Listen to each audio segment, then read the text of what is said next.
Another issue I noticed almost immediately as I dived into the JF-17's KLJ-7 fire control radar was how accurate and capable it is of discerning closely flying contacts. Let's jump straight into the scenario. These are two F-14 Tomcats flying as close as the AI allowed me to. The distance between them is somewhere between a third and a fourth of the F-14's length. Therefore circa between 5 to 6 meters. The Tomcat section and the JF-17 are flying true head-on. Ergo, the target aspect and antenna train angle are a solid zilch, while the aspect angle is 180.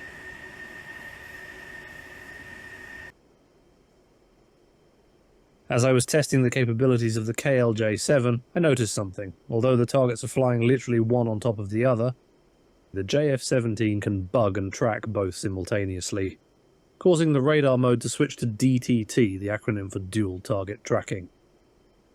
It takes some attempts to do it right due to the high PRF setting and because double bugging leads to STT, or Single Target Track. However, this is not the point. The problem is that the KLJ-7 simulation does not seem to replicate radar resolution cells. Without going into the details, radar struggle to discern contacts closely flight together and tend to represent the returns as a single contact. The JF-17's radar instead not only can do that, but allows the pilot to engage both.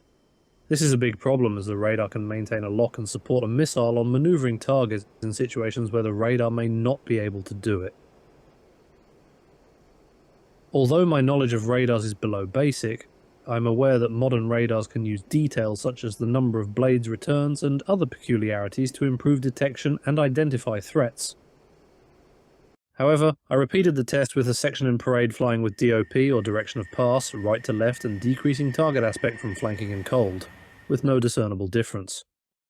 My impression is that although variables such as RCS and PRF are simulated, other aspects are not and are ignored. Also, looking closely you can immediately tell that something's going on. The brick on the left is a single contact, the one on the right is our familiar section. Look closely at the Hafu as I bug one and then the other. Do you see the rectangle indicating a second contact? This means that besides dual tracking shenanigans, a pilot just has to bug a contact to know immediately if more than one aircraft is present.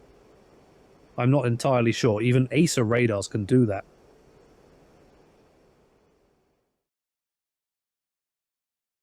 The ability to discern the number of contacts is paramount in terms of situational awareness and the flow of the engagement. This is why tools such as external pods or the television camera set of the F-14 and similar modern solutions present in aircraft such as the Eurofighter are useful, as radars are not reliable enough. On top of that, the mentioned ability of the KLJ-7 to track and support missiles in a variety of situations when it should not be able to. This also leads to the question of what else the radar can do but should not be able to. I also looked at how the F-14's OG-9 represents the scenario and found a minor issue. The TID, or Tactical Information Display, represents a single target, whereas the AGC trace, or Automatic Gain Control, shows two peaks. After raising this issue to the brilliant heat blur devs, they agreed that the AGC should be a single peak, but wider and thicker to represent the greater returns. The TID is instead fine, as the radar resolution cells are simulated. That's it for this video. Let me know what you think about this issue, and whether it is an issue at all in your opinion. Thanks for watching and take care.